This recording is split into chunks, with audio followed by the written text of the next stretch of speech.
மணப்பெண்ணின் பிரத்யேகமான திருமணம் விவாஹா தி சென்னை சில்க்ஸ்.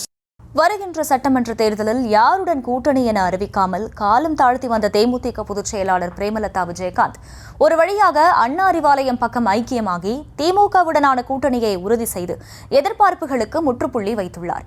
முதன்முறையாக திமுகவுடனான கூட்டணியில் இணைந்திருக்கும் தேமுதிகவுக்கு 6 சட்டமன்ற தொகுதிகளும் 1 ராஜ்யசபா சீட்டும் ஒதுக்க முடிவு செய்யப்பட்டிருப்பதாக தகவலும் வெளியாகியுள்ளது.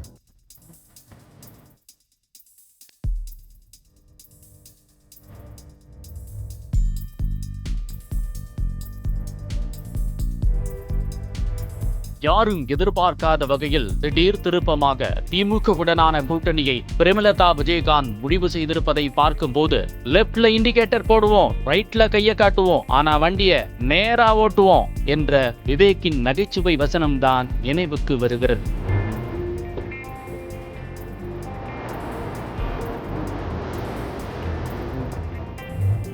(2026) சட்டமன்ற தேர்தல் நெருங்கிக் கொண்டிருக்கும் நிலையில் தேமுதிக மட்டும் கூட்டணியை உறுதி செய்யாமல் இருந்து வந்தது. ஜனவரி 9ஆம் தேதி கடலூர் மாநாட்டில் கூட்டணியை அறிவிப்போம் என சஸ்பென்ஸ் வைத்து வந்த பிரேமலதா கடைசி நேரத்தில் ஏமாற்றத்திற்குள்ளாக்கினார். அதற்கு பிறகு செய்தியாளர்கள் கேட்கும் போது கூட உரிய நேரத்தில் கூட்டணியை அறிவிப்போம் என கூறி வந்த பிரேமலதா திடீரென அண்ணா அறிவாலயத்திற்கு சென்று முதலமைச்சர் மு.க. ஸ்டாலினை சந்தித்து கூட்டணியை உறுதி செய்திருக்கிறார்.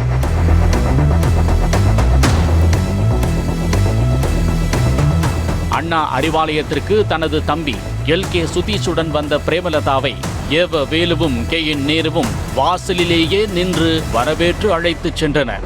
அதற்கு பிறகு முதலமைச்சர் மு.க. ஸ்டாலினை சந்தித்து பொன்னாடை போர்த்தி பூங்கொத்து கொடுத்து 2026 தேர்தலில் திமுக தலைமையிலான கூட்டணியில் தேமுதிக இணைந்தது என்பதை உறுதி செய்தார். திமுகவுடன் கூட்டணியை உறுதி செய்த பிறகு செய்தியாளர்களை சந்தித்த பிரேமலதா விஜயகாந்த் 2016 தேர்தலிலேயே பழம் நழுவி பாலில் விழ இருக்கிறது என கலைஞர் கருணாநிதி கூறியதை சுட்டிக்காட்டி 10 வருடங்களுக்கு பிறகு திமுகவுடன் கூட்டணி அமைந்திருக்கிறது என்றார். அத்தோடு தேமுதிகவுக்கு எத்தனை தொகுதிகள், எந்தெந்த தொகுதிகள் ஒதுக்கப்படுகிறது என்ற விவரங்களை அண்ணன் மு.க. ஸ்டாலின் அறிவிப்பார் என்றும் கூறினார்.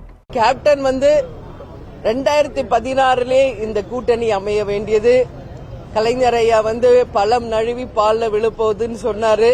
ஆனா 10 வருஷம் கழிஞ்சு தாமதமாக இன்றைக்கு இந்த கூட்டணி உறுதியாகி இருக்கிறது என்பதை இந்த நேரத்தில் நான் மகிழ்ச்சியோடு தெரிவித்துக் கொள்கிறேன். அது மட்டும் கிடையாது, எத்தனை நம்பர், எந்த தொகுதி, யார் வேட்பாளர்கள் என்பதெல்லாம் இதற்கு பிறகு குழு அமைத்து அந்த குழு 2 கட்சியின் சார்பாக தேமுதிக, திமுக 2 கட்சிகளும் இணைந்து பேசி அதை முடிவு செய்து முதலமைச்சர் அண்ணன் ஸ்டாலின் அவர்கள் அதை அறிவிப்பார் என்பதையும் இந்த நேரத்தில் நான் தெரிவித்துக் கொள்கிறேன். திமுக கூட்டணியில் இணைந்த தேமுதிகவுக்கு 6 சட்டமன்ற தொகுதிகளும் 1 ராஜ்யசபா சீட்டும் ஒதுக்கப்பட வாய்ப்பு இருப்பதாக தகவலும் கசிந்துள்ளது.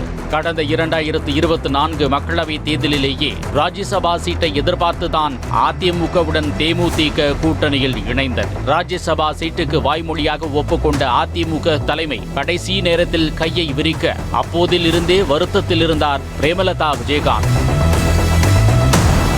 இந்த நிலையில்தான் மாநிலங்களவை தேர்தலுக்கான தேதி அறிவித்த மறுநாளே அண்ணா அறிவாலயத்திற்கு ரூட் போட்டு கூட்டணியை முடிவு செய்திருக்கிறார்.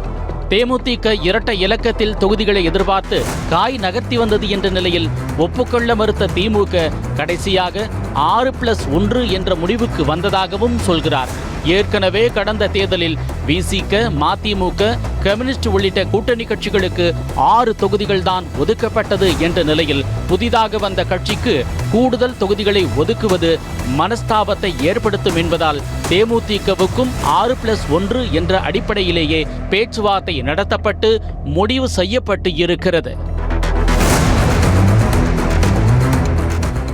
கடந்த 2005ஆம் ஆண்டு தேமுதிக கட்சி உதயமானது. 2006 தேர்தலில் ஒரே ஒரு தொகுதியில் விஜயகாந்த் மட்டும் வெற்றி பெற 2011 தேர்தலில் தேமுதிகவுக்கு 29 எம்எல்ஏக்கள் கிடைத்து எதிர்க்கட்சி வரிசையில் அமர்ந்தது. 2016 தேர்தலில் வைகோ, திருமா, கம்யூனிஸ்ட் கட்சிகளுடன் இணைந்த மக்கள் நல கூட்டணியை அமைத்தார் விஜயகாந்த். ஆனால் அந்த கூட்டணி கை கொடுக்காமல் போனது. தமது கன்னி தேர்தலிலேயே 8.4% வாக்குகளை பெற்ற தேமுதிக 2016 தேர்தலில் வெறும் 2.6% வாக்குகளை மட்டுமே பெற்றது. 2021 தேர்தலில் சம்பந்தமே இல்லாமல் டிடிவியுடன் கூட்டணி அமைத்து 60 இடங்களில் போட்டியிட்டு பரிசோதனை செய்து பார்த்த பிரேமலதாவுக்கு பெருத்த ஏமாற்றமே மிஞ்சியது. 60 இடங்களிலும் தோல்வி அடைந்ததோடு மட்டுமல்லாமல் வாக்கு வங்கியும் 0.4% குறைந்தது. அதற்கு பிறகு 2024 தேர்தலில் அதிமுகவுடன் கூட்டணியில் அங்கம் வகித்த தேமுதிகவின் வாக்கு வங்கி 2.6% உயர்ந்தது. கடந்த 10 ஆண்டுகளுக்கு மேலாக தேமுதிகவில் இருந்து ஒருவர் கூட எம்பி எம்எல்ஏக்கள் ஆகாத நிலையில் 2026 தேர்தலில் கட்டாயம் வெற்றி பெற்றாக வேண்டும் என்ற சூழலுக்கு தேமுதிக தள்ளப்பட்டு உள்ளது.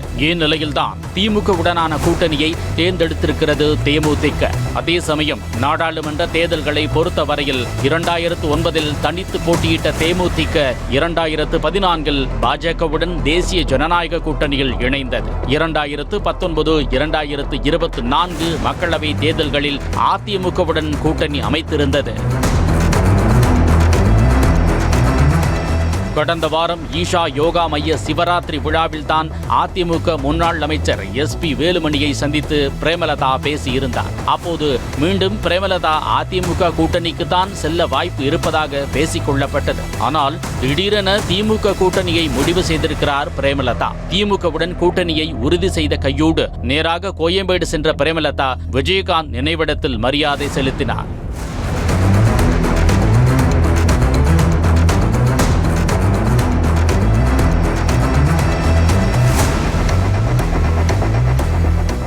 இது ஒரு பக்கம் இருக்க, திமுகவில் கூட்டணி கட்சிகளின் பட்டியல் நீண்டு கொண்டே செல்வது தொகுதி பங்கீட்டில் சிக்கலை கொண்டு வரும் என்றும் கூறப்படுகிறது. ஏற்கனவே காங்கிரஸ் கூடுதல் தொகுதிகள் ஆட்சியில் பங்கு என போர்க்கொடி தூக்கி வரும் நிலையில் பழைய கட்சிகளை எப்படி திருப்திப்படுத்த போகிறது, புதிதாக வந்த கட்சிகளுக்கு எப்படி தொகுதிகள் ஒதுக்கப்பட இருக்கின்றன என்பதில்தான் சவாலும் இருக்கிறது. மணப்பெண்ணின் பிரத்யேகமான திருமணம் விவாஹா தி சென்னை சில்க்ஸ்.